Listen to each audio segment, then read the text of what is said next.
एक सुबह अचानक पूरे जंगल में हलचल मच गई। बाघ मर गया, बाघ मर गया, हमारे जंगल का राजा नहीं रहा। ये खबर सबसे पहले एक काला कौवा लेकर आया था। वो एक पेड़ की डाली पर बैठा जोर से चिल्लाने लगा, काव काव, सुना नहीं, हमारे जंगल का राजा बाघ मर गया। फिर वो उड़ा, एक पेड़ से दूसरे पेड़, एक जंगल से दूसरे जंगल तक। कुछ ही पलों में पूरी वन भूमि में ये भयानक खबर फैल गई। जो भी जानवर ये खबर सुनते चौंक जाते। कोई अपने बच्चों को लेकर भागता हुआ आया, कोई डर से कांपता हुआ पेड़ों की झुरमुट के पीछे छिप गया। थोड़ी देर में बाघ के मांद के पास पूरी भीड़ लग गई। वहां पड़ा था जंगल का राजा, निश्चल, शांत, जिसकी गर्जना से कभी धरती हिल उठती थी। अब वही बाघ मिट्टी में लिपटा निश्शब्द पड़ा था। किसी ने दुख से सिर झुकाया। अरे क्या शेरदिल जीव था, कितना रौब, कितना तेज था उसके चेहरे पर। किसी ने आंखों में आंसू भर लिए तो किसी ने मुस्कुराकर कहा, भाई जान बची तो लाखों पाए, अब तो चैन से सोया जा सकेगा, नहीं तो रोज डर से नींद उड़ जाती थी। दिन बीते लेकिन जंगल में बेचैनी बढ़ती गई। अब सबसे बड़ा सवाल था, अब राजा कौन बनेगा। उसी बेचैनी के बीच एक दिन जंगल के बीचों बीच स्थित बाघ का सिंहासन खाली पड़ा था। वहां चुपचाप एक छाया आकर रुकी। वो था चालाक लोमड़ी। उसने अपने सिर पर गधे का ताज रखा, छाती तानकर बोला, सुनो सब जानवरों, अब मैं बनूंगा जंगल का राजा, हुक्का हुआ। लेकिन तभी झाड़ियों के पीछे से एक भारी आवाज आई। भालू दहाड़ा, अह लोमड़ी, तू अपने कान खोलकर सुन, यह सिंहासन तेरा नहीं है, उतर नीचे। राजा बनना इतना आसान नहीं होता। अगली बार राजा शब्द तेरे मुंह से निकला तो मैं ऐसी थप्पड़ लगाऊंगा कि तेरे हुक्का हुआ सब भूल जाएगा। अब जंगल का राजा मैं बनूंगा। बाघ गया तो क्या हुआ, भालू है ना। भालू ने अपने चौड़े सीने पर हाथ मारा। कौवे और तोते डर से चुप हो गए, पर झाड़ियों में कोई खिलखिला उठा। वो था भेड़िया। उसने जोर से ठहाका लगाया, भालू तू राजा बनेगा जो दिन भर पेड़ों के तनों के पीछे ऊँघता रहता है। तेरी ताकत तो बस शहद के छत्ते तक सीमित है। राजा बनने के लिए दिमाग चाहिए, सिर्फ पंजे नहीं।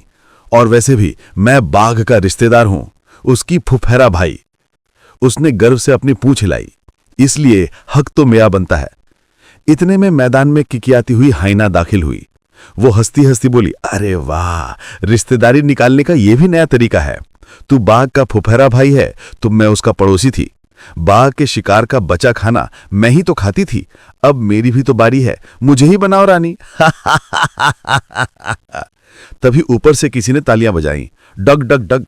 सबने सिर उठाया। वहां पेड़ की डाल पर बैठा था एक लंबी पूंछ वाला बंदर। उसने मुस्कुराते हुए कहा, अरे तुम सब झगड़ो मत, राजा बनने के लिए ताकत या रिश्तेदारी नहीं, अकल चाहिए, समझ चाहिए, और ये दोनों चीजें मेरे पास हैं। मैं आधा इंसान आधा जानवर हूं, मेरे पास दिमाग है, अनुभव है, राजा तो मैं बनूंगा। उसकी बात सुनकर नीचे खड़ा सुअर भड़क उठा, ए बंदर, तेरी वो अकल मैं तेरे पेट से निकाल दूं क्या। सुअर गरजा, तू तो पेड़ों पर चढ़ चढ़ कर फल चुराता है, राजा बनेगा तू। राजा बनने के लिए जमीन से जुड़ना पड़ता है। मेरी नाक जमीन में है, इसलिए राजा तो मैं बनूंगा। और फिर वही हुआ जिसकी सबको उम्मीद थी। पूरे जंगल में झगड़ा शुरू हो गया। हर जानवर अपनी आवाज में चीख रहा था, मैं राजा, नहीं मैं, नहीं मैं। पूरा जंगल गूंज उठा, गौं ग्या ग्या, हुक्का हुआ, कांव कांव, हा। पेड़ों की टहनियां हिलने लगीं, पत्ते उड़ने लगे और जंगल की हवा में जैसे पागलपन उतर आया। तभी एक पेड़ से उल्टा लटका हुआ चमगादड़ चिल्लाया, ए मूर्खो, तुम सब आपस में झगड़ रहे हो और तुम्हें दिख नहीं रहा, ऐसे जवान या थब्बा।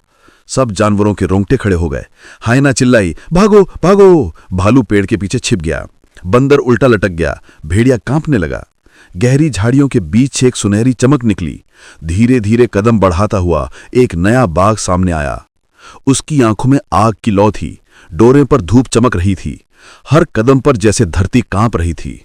वो रुककर बोला, कौन था जो मेरे सिंहासन पर बैठने की बात कर रहा था। सन्नाटा छा गया। कोई आवाज नहीं, कोई हरकत नहीं, सिर्फ हवा की सरसराहट और बाघ की सांसों की गूंज। तभी चमगादड़ बोला, जय हो महाराज, जंगल का असली राजा लौट आया है। और सब जानवर एक साथ चिल्लाए उठे, हमारा राजा, हमारा असली राजा।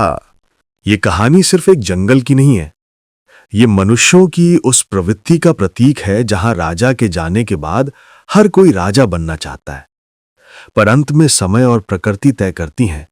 राजा कोई बनता नहीं, राजा होता है। अगर आपको ये कहानी पसंद आई हो तो चैनल को सब्सक्राइब जरूर करें और कमेंट में बताइए कि अगली कहानी किस बारे में सुनना चाहेंगे।